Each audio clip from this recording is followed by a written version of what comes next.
Hello, everyone. This is Summer Austin with the World View from an Outcast podcast, coming to you live from, it's not really live, but upstate New York, USA. The topic of today's discussion, it's just me, is how it is spring. The signs are changing. We are almost at the close of the Aries initiating sign of the first astrological horoscope of the astrological new year, which starts on the day of spring, first day of spring. And mentally I'm already in the next sign, which is Taurus. I have completed all my mission of being forthright, rambunctious, forward, energetic of Aries. And now I'm feeling more stable, appreciative of my things, my belongings, and more calm tourist traits. Um I even like during Taurus I can venture into Gemini, which is more social, likes to get around, likes to do things and be social, and likes to maybe gossip or just the ruling planet of Gemini is Mercury. Gemini is one of my favorite signs just because it's fun to be around and it's easygoing, and quick-witted Gemini, clever, knows what to say at the right time, make everyone feel at home and comfortable with the conversation, what's going on. Many like can probably manage. Um, well, my old director was a Gemini, and she was just always happy, knew what to say. She was a good director. She knew how to help in any given situation, how to direct the other staff and to do what they needed to do to help in any given situation. And she was always pretty much friendly. And I miss her. I'm not gonna say her name for confidentiality, but she did kind of ghost me. If you're out there, you know who you are. Anyway, yeah, I thought you cared. No, but anyway,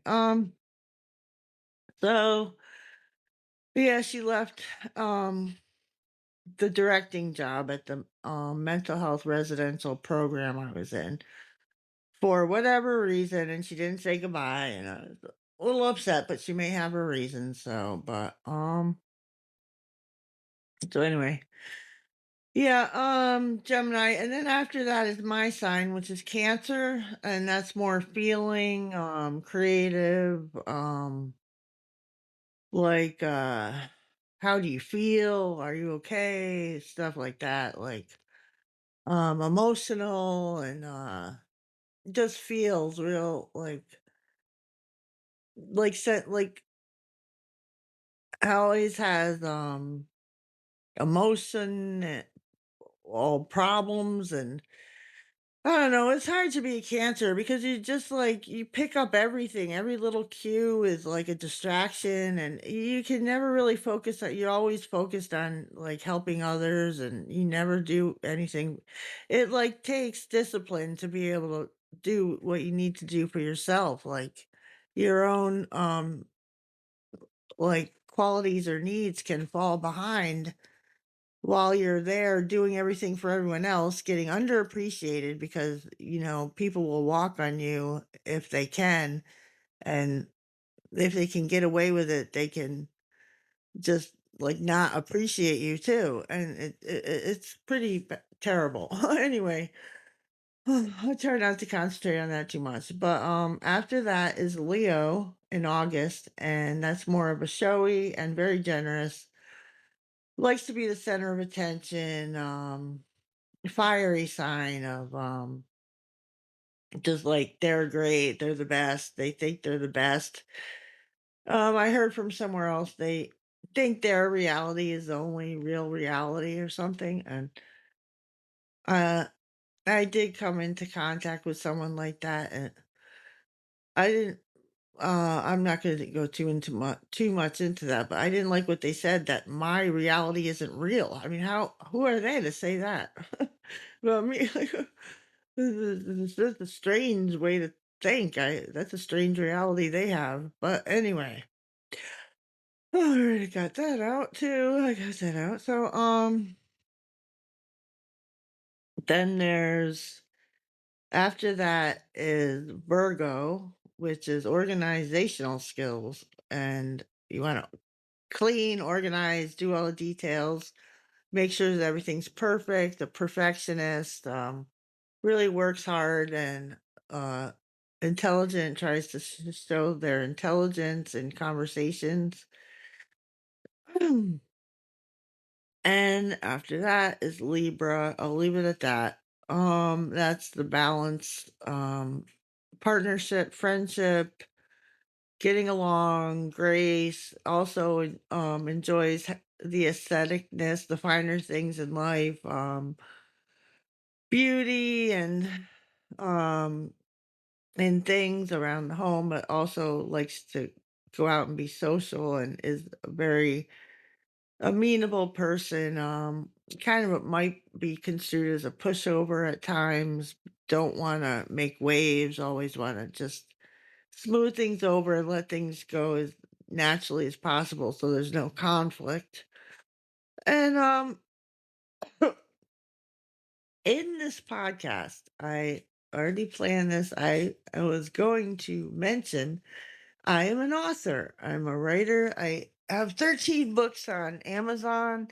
If you are interested, um my name is Summer Austin. You can find me on Amazon with my 13 books. They're short stories and poetry. One of my books has, I think 18 short stories in it with most of the books have pictures. They come in different editions, paperback, um, ebook, and I'm working on Audible audiobooks, but they're kinda garbled. I have to do them over and buy a new mic even though they published it, and I don't know why. Alright. Um, this book, I'll read part of it. It's called Time Lost But Not Forgot: Short Stories by Summer Austin. This story I opened the book up to is called So Far Away. There's no real theme of all the stories in this book. They're very varied. I get prompts from a site, a writer site based in England called Readsy, and I subscribe to them and they send me prompts to enter a contest, which I never win. But here we go. On my planet Rhombus, there is a lot of craft bears, and people grow old gracefully. The teenagers are the rulers. Procreation is not forced but discussed with everyone's best interest at heart. All are accepted, all share the territorial disputes. We live in peace.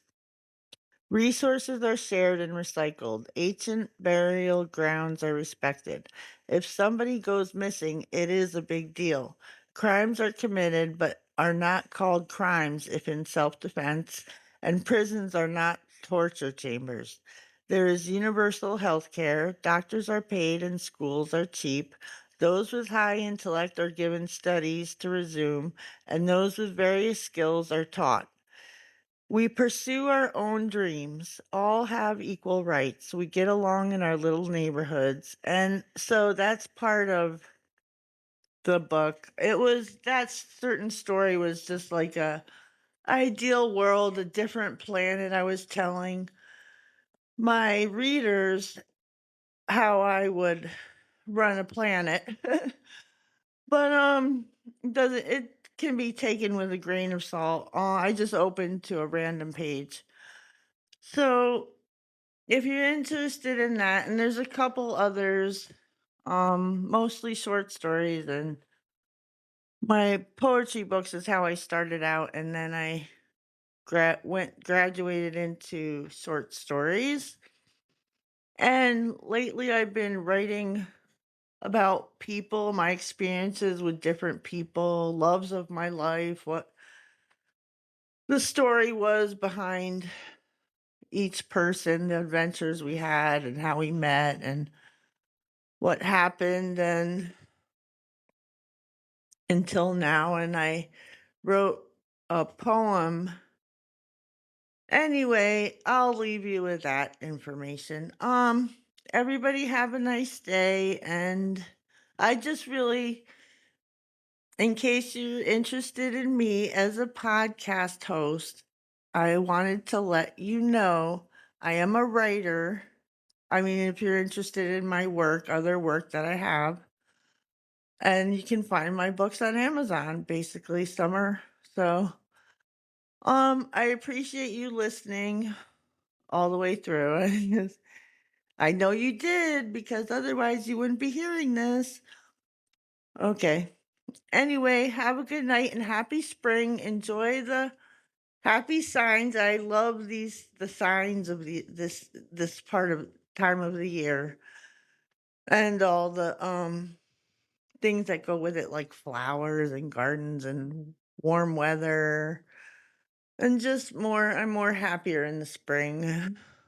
So and in the summer so but winter's alright too, so for those winter fans, I'm not, like, dissing you or anything.